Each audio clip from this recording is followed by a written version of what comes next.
রাস্তা দিয়ে পেটের নারী বুড়ুগুলো বের হয়ে যাবে। জাহান্নামের আওয়াজ আল্লাহকে বলবে, আল্লাহ বেনামাজিগুলো কই? ও আল্লাহ, গুনাহগারগুলো আমার পেটে দাও, আমার পেটে ক্ষুধা। আল্লাহ বলে, জাহান্নাম অপেক্ষা কর,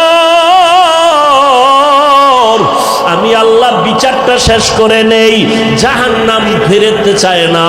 আল্লাহ অর্ডার করবে, ফিরিস্তা জাহান্নামের গলায় 70,000 শিকল লাগাইয়া ধর, সামনে যেন আসতে না পারে, পেছনে ধরে রাখো।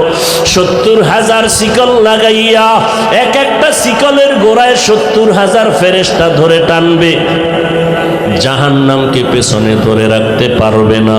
আমার মায়ার নবী, রহমতের নবী দেইখা কান্না করবে, আল্লাহ জাহান্নামের ফিরাও, আমার একটা উম্মত যেন জাহান্নামের মধ্যে না যায়।